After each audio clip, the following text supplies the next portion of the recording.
Fancy saris కి కంచిపట్టు శారీస్ కి పెట్టింది పేరు పూర్ణిమ ప్రింట్స్, కేబిహెచ్పి అండ్ మాదాపూర్. నమస్కారం. కార్తీక పురాణం 24వ రోజు పారాయణలోకి వచ్చాం. బృందాదేవి మోహంలో కొట్టుకుపోతూ దుఃఖంలో మునిగి ఉన్నటువంటి మహావిష్ణువు ఆయన గురించి ముందు భాగంలో చెప్పుకున్నాం. ఇక్కడ యుద్ధ రంగాల్లో ఏం జరిగిందో చెప్తున్నారు. అతిలోకమైన శివశౌర్యానికి చిన్నబుచ్చుకున్న జలంధరుడు పునః ఈశ్వరుని సమ్మోహింపచేయదలిచి మాయా గౌరిని సృష్టించాడు. ఒక రథంపై కట్టివేయబడి నిశుంభాది నిశాచరుల చేత వధింపబడుతూ ఉన్న ఆ మాయా గౌరిని చూశాడు శివుడు. పరమేశ్వరుడైనప్పటికీ మాయలో పడటం భగవంతుడి కూడా జరుగుతుంది అప్పుడప్పుడు. ఈయనేమైంది, చూసి చూడంగానే ఉద్విగ్న మానసుడైన ఉగ్రుడు యుద్ధాన్ని, తన పరాక్రమాన్ని, కర్తవ్యాన్ని విస్మరించి ఉదాసీనుడుగా ఉండిపోయాడు. అదే అదనుగా జలంధరుడు పుంఖానుపుంఖాలైన 3 బాణాలను, పుంఖానుపుంఖాలుగా 3-4 బాణాలను శివుని శిరస్సు పైన, వక్షస్థలం పైన, ఉదరమందున ప్రయోగించాడు. అయినా జంగమయ్యలో చలనం రాలేదు. అటువంటి సమయంలో అదంతా రాక్షసమాయిగా బ్రహ్మదేవుని చేత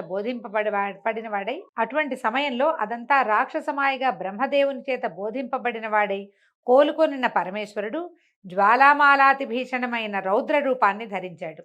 ఆ స్వరూపాన్ని చూసేందుకు సైతం శక్తి చాలక అనేక మంది రాక్షసులు పారిపోతున్న వారిలో ఉన్నటువంటి అగ్రనాయకులైన శుంభుడు, నిశుంభుడు వాళ్ళని చూసిన రుద్రుడు పారిపోతున్న వాళ్ళంతా పార్వతి చేతిలో మరణించెదరుగాక అని శపించాడు.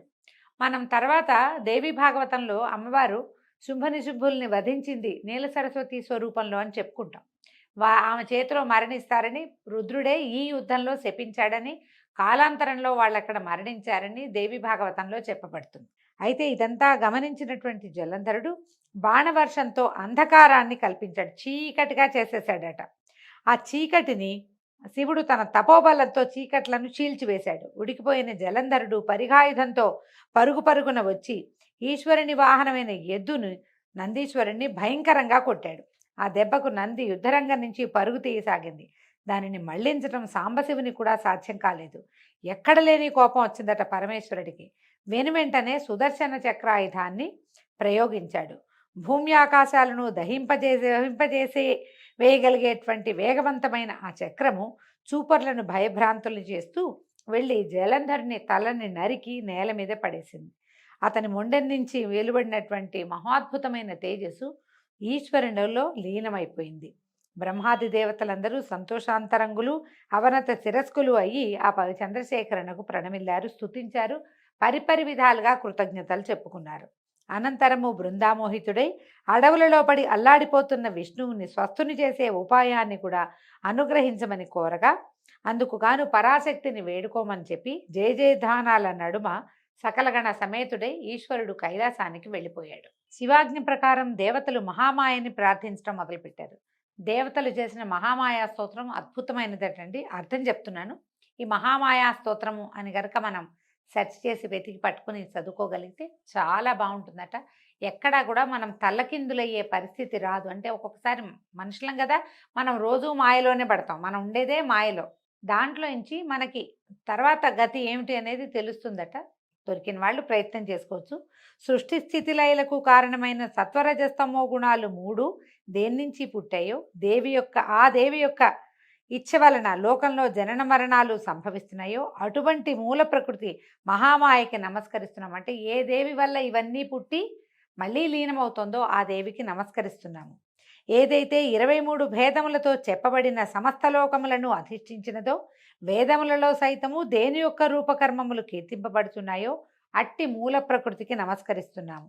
దేని యందు భక్తుడైన వాడు దరిద్ర మోహ భయ పరాభవాల్ని పొందడో, ఏదైతే తన భక్తుల యందు ఎడతగని ప్రేమ కలతో ఆ మూల ప్రకృతికి నమస్కరిస్తున్నాము. ఆయన ఇలా చెప్తున్నాడు అనమాట. ఈ దేవతలు చేసినటువంటి మూల ప్రకృతి స్తవాన్ని ఎవరైతే ఏకాగ్ర చిత్తంతో త్రిసంధ్యలు 3 కాలాల యందు పఠిస్తారో వాళ్ళు ఏనాడు దరిద్రాన్ని కానీ, భయాన్ని కానీ, మోహాన్ని కానీ, దుఃఖాన్ని కానీ, అవమానాన్ని కానీ పొందకుండా ఉంటారు. ఇక ప్రస్తుతంలోకి చెప్తున్నాడు నారదుడు. ఈ విధంగా దేవతలు ప్రార్థన చేయంగానే ఆకాశంలో జ్వాలాయుతమైన అద్భుతమైన తేజస్సు ఒకటి పడుచూపి, ఓ దేవతలారా, త్రిగుణాల రీత్యా నేను త్రిమూర్తులను ధరించి ఉన్నాను.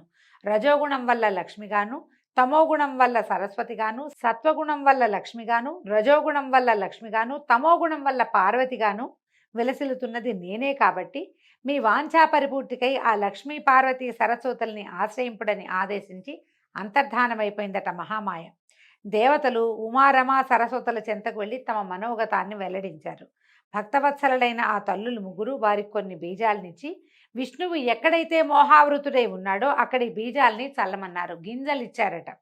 అయితే దేవతలు ఆ బీజాల్ని తెచ్చి శ్రీహరి మోహితుడై పడి ఉన్న బృంద యొక్క చితాప్రాంతం అంతా చిలకరించారు. బృందాదేవి ఒక చోట చితాభస్మంగా మారిపోయింది. ఆమె యోగాగ్నిలో దగ్ధమైపోయింది కదా, అక్కడక్కడక్కడే తిరుగుతున్నాడు ఆమె వ్యామోహాలతోటి. అక్కడ చల్లారట. చల్లితే ఓ పృథుభూపతి, పాతివ్రత్య మహిమా సుశోభితమైన ఈ గాథను ఏకాగ్రచిత్తంతో చదివిన స్త్రీలు కానీ పురుషులు కానీ ఇహంలో సంతాన సంపదను, పరంలో స్వర్గ సంపదని పొందుతారు అని ఈ బృందావృత్తాంతం సంతానదాయకమని చెప్తున్నారు. పునః నారదుడు ఇట్లా చెప్పాడు: ఓ పృథు మహారాజా, పూర్వోక్త విధానంగా బృందాచితాస్థలిలో దేవతల చేత చల్లబడిన బీజాల వల్ల త్రిగుణ శోభితాలైన ఉసిరి, మాలతి, తులసి అనే 3 వృక్షాలు జన్మించాయి. వీటిలో సరస్వతి వలన ఉసిరిక, లక్ష్మి వలన మాలతి, గౌరి వలన తులసి ఏర్పడ్డాయి. అంతవరకు బృందామోహంతో మందుడై ఉన్నటువంటి విష్ణువు తన చుట్టూ చెట్లై మొలిసిన లక్ష్మీ సరస్వతి పార్వతి మహిమల వల్ల కోలుకున్నవాడే అనురాగపూరిత హృదయంతో ఆ వృక్షాలని చూడడం మొదలుపెట్టాడు. అయితే వాటిలో ఆ లక్ష్మీదత్త బీజాలు ఈర్ష్యాగుణాన్వితాలై ఉండటం వల్ల ఆ బీజోత్పన్నమైన మాలతి బర్బరీ నామధేయమై విష్ణువుకి ఎడమైంది. ఆయన విష్ణువు నుంచి పక్కకెళ్ళిపోయిందట. కేవల అనురాగపూరితాలైనటువంటి ఉసిరి, తులసి మాత్రమే పీతాంబరునకు ప్రియకరాలయ్యాయి. తద్వారా విష్ణువు మోహవిముక్తుడై ధాత్రి తులసి సమేతుడయి సర్వదేవతా నమస్కారాల్ని అందుకుంటూ వైకుంఠానికి తరలి వెళ్ళాడు. అందువల్లనే కార్తీక వ్రతంలోని విష్ణు పూజలో ముందుగా తులసిని పూజించినట్లయితే పుండరీకాక్షుడు ఎనలేని సంతోషాన్ని పొందుతాడు. అంతేకాకుండా ఇప్పుడు మాలతి అనేది ఒక తమాషాగా వాసన వస్తుంది. గిన్నె పువ్వులాగా ఉంటాయి, మంచి వాసన వస్తుంది. కోస్తే చిన్నగా పాలు వస్తాయండి. మామూలుగా పాలు వచ్చే ఏ పువ్వులని దేవతా పూజలకి వాడరు, అది పనికిరాదంటారు. మాలతి వృక్షం ఇట్లా జన్మించిందట. వాసన మాత్రం మహాద్భుతంగా ఉంటుంది. దాన్ని పూజలో వాడరు సాధారణంగా. ఈ 2 చెట్లని మనం తులసిని నిత్యము పూజిస్తాం. ఉసిరి కూడా విష్ణుగుణాన్వితంగా ఉంటుందని చెప్తారు. అయితే తులసి మహిమ చెప్తున్నారు. ఎవరింట్లో అయితే తులసీవనం ఉంటుందో ఆ ఇల్లు సరస్వతీర్థ స్వరూపమై విలసిల్లుతుంది. యమదూతలు అక్కడికి రాలేరు. సర్వపాప సంహారకమైన ఈ తులసీవనాన్ని ఎవరు ప్రతిష్ఠిస్తారో వారికి యమధర్మరాజును దర్శించే పని ఉండదు. అంటే నరకానికి వెళ్ళరని, పుణ్యాత్ములై స్వర్గాన్ని పొందుతారని భావం. గంగా స్నానము, నర్మదా దర్శనము, తులసి సేవనము ఈ 3 సమాన ఫలదాయకాలని చెప్పబడుతోంది. తులసిని ప్రతిష్ఠించిన అంటే పాతిన, తడిపిన, నీరు పోసిన, తాకిన, ముట్టుకున్న, పెంచిన మానసిక శారీరక పాపాలే కాక మాటల వలన కలిగే పాపాలు కూడా మటుమాయమైపోతాయి. తులసి గుత్తులతోటి అంటే మంజరులు అంటాం కదా, గింజలు రావడానికి ఒక కుచ్చులాగా వస్తుంది, మంజరి అంటారు. ఆ మంజరితోటి తులసి గుత్తులతోటి శివకేశవుల్ని అర్చించిన వాడు ఖచ్చితంగా మోక్షాన్ని పొందుతాడు అంటంలో ఎటువంటి సందేహం లేదు. పుష్కరాది తీర్థాలు, గంగాది నదులు, విష్ణువాది దేవతలు తులసి దళాలలో నివసిస్తూ ఉంటారు. ఎన్ని పాపాలు చేసిన వాడైనా సరే, ఎవడైతే శరీరానికి తులసి మట్టిని పూసుకుని మరణిస్తాడో అటువంటి వాణిని చూసేందుకు యముడు కూడా భయపడతాడు. అటువంటి వాడు విష్ణు సాయుధ్యాన్ని పొందుతున్నాడంటము సత్యము సత్యము, ముమ్మాటికి సత్యం. తులసి చెట్ల యొక్క గంధాన్ని ధరించే వాడికి పాపాలు కొంచెం కూడా అంటవు. తులసీవనపు నీడలో పితృశ్రార్థం చేసినట్లయితే అది పితరులకు అక్షయ పదాన్ని ఇస్తుంది. అదేవిధంగా ధాత్రి వృక్షం అంటే ఉసిరి చెట్టు గురించి చెప్తున్నారు. ఉసిరి చెట్టు నీడన పిండ ప్రదానం చేసిన వారి పితరులు నరకలోకంలోంచి విముక్తులవుతారు. ఎవడైతే తన శిరస్సు పైన, ముఖమందున, దేహమందున, చేతులందున ఉసిరి పండును ధరిస్తాడో వాడు సాక్షాత్తు విష్ణు స్వరూపుడని తెలుసుకోవాలి. ఎవరి శరీరంపై ఉసిరిక ఫలము, తులసి, ద్వారకోద్భవమైనటువంటి మృత్తిక ఉంటాయో నిస్సందేహంగా వాడు జీవన్ముక్తుడేనని తెలుసుకో. ఉసిరి పళ్ళని, తులసి దళాన్ని కలిపిన జలాలతో స్నానమాడిన వాడికి తక్షణమే గంగా స్నాన ఫలం లభిస్తుంది. ఉసిరి పత్రితో కానీ ఫలాలతో కానీ దేవతా పూజ చేసిన వాడికి ముత్యాలతోనూ, మాణిక్యాలతోనూ, బంగారంతోనూ ఆరాధించిన ఫలం ప్రాప్తిస్తుంది. అందుకని మనకేం చెప్తారండి, కార్తీక మాసంలో ఉసిరి పళ్ళు దానం చేయండి అంటారు. నిజానికి విరివిగా విస్తారంగా ఉసిరి రాదు, చిన్న చిన్న కాయలు ఉంటాయి, లేతవి. మనకి ఎప్పుడు వస్తాయి ఇవి? మహాశివరాత్రి సమయంలో ఫిబ్రవరి వచ్చేసరికి కానీ మనకి ఉసిరికాయలు గైరుగా బలమైన పండు రాదు. ఇప్పుడు లేత పండు దానం చేస్తే అంత విశేషమైన ఫలితం లభిస్తుందని చెప్పలేమండి. ఈ సమయంలో లభించేవైతే మనకి ఏమంటారు హైబ్రిడ్ కాయలే కనిపిస్తాయి. కానీ తులసి మంచిదని చెప్తాది. ఉసిరి మంచిది అని చెప్తున్నారు అంతే. సూర్యుడు తులాగతుడైన కార్తీక మాసంలో చేయబడే యజ్ఞయాగాదులు, తీర్థ సేవనాలు విశేష ఫలితాలను ఇస్తాయి. సమస్త దేవతలు, మునులు కూడా ఈ కార్తీక మాసంలో ఉసిరి చెట్టుని ఆశ్రయించుకుని ఉంటారు. అందుకని మనకి విశేషంగా ఏం చెప్తారు, ఈ సమయంలో చేసేటువంటి వనభోజనము ఖచ్చితంగా ఆ వనంలో ఎక్కడైతే భోజనం చేస్తామో అక్కడ ఉసిరి చెట్టు ఉండాలి. ఉసిరి చెట్టు పాదాల దగ్గరే మనం చెట్టు నీడనే సాలగ్రామార్చన చేసుకోవాలి, విష్ణు ఆరాధన చేసుకోవాలి, శివాభిషేకం చేసుకోవాలి, సాలగ్రామ దానం చేయాలి. ఆ చెట్టున్న వనంలోనే మనం భోజనాలు చేయాలి. ఇలాంటివి హరిభజన చేయటము ఇవన్నీ విశేషంగా చెప్తారు. మన అవకాశాన్ని బట్టి తప్పకుండా జరుపుకోవచ్చు. ఈ నెల ఏ నెలలో అయినా సరే ఎవడైతే ద్వాదశి నాడు తులసి దళాలను, కార్తీక 30 రోజుల్లోనూ ఉసిరిక పత్రిని కోస్తాడో వాడు నింద్యాలైన నరకాలనే పొందుతాడు. అంటే ఏమిటి, కార్తీకంలో ఉసిరి పత్రి కోయకూడదు అని చెప్తుందండి పురాణం. కొయ్యకూడదు. పైగా ద్వాదశి రోజున కూడా తులసి దళాలు కొయ్యకూడదట. మిగిలిన అన్ని రోజుల్లో పర్వాలేదు కానీ ద్వాదశి నాడు తులసి దళం కొయ్యొద్దు, ఇదొకటి. తర్వాత కార్తీకంలో 30 రోజులు ఉసిరిక పత్రిని కోయకూడదు. మనం ఏం చేస్తాము, ఈ క్షీరాబ్ది ద్వాదశి నాడు ఉసిరి చెట్టు ఏం పెట్టుకుంటామని బజారంతా ఉసిరికి చెట్టు కొమ్మలే, ఇంతంత కొమ్మలు కాయలతో ఉన్నవి, లేత కాయలు చక్కగా ఉంటాయి, వాటితోటి కొమ్మలు తెచ్చి పెట్టుకుని చేసేసుకుంటున్నాం. చాలామంది చేస్తారు. అందరూ ఉసిరికి చెట్లను భరించి పెట్టుకోలేరు కదా.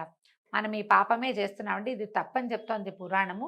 వచ్చే సంవత్సరం జాగ్రత్త పెడదాం. ఏదైనా చిన్న తులసి చెట్టు తెచ్చుకుని 3-4 కలిసి ఒకే చోట ఉసిరి ధాత్రి తులసి కళ్యాణం చేసేసుకుంటే సరిపోతుంది. మరి అవకాశం ఉన్నవాళ్ళు ఆలోచించండి. వచ్చే ఏడాది ఏం చేయగలమో మనం ఇప్పుడే ఆలోచించుకుని పెట్టుకుంటే బాగుంటుంది. ఎవరైతే కార్తీకంలో ఉసిరి చెట్టు నీడను భోజనం చేస్తాడో వాడి యొక్క 1 సంవత్సరపు దోషం తొలగిపోతుంది. ఉసిరి నీడన విష్ణు పూజ చేస్తే అన్ని విష్ణు క్షేత్రాల్లో అంటే 108 దివ్య దేశాల్లోనూ విష్ణు పూజ చేసిన ఫలితం లభిస్తుందట.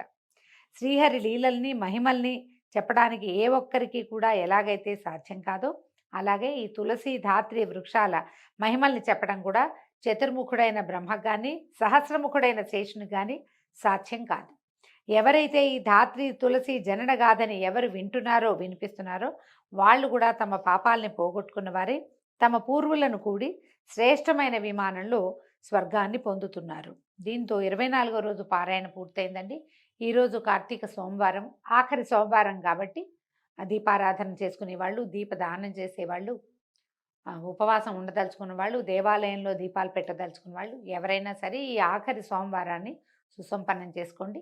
రేపు ఉదయం మళ్ళీ 25వ రోజు పారాయణతోటి కలుసుకుందాము. నమస్కారం.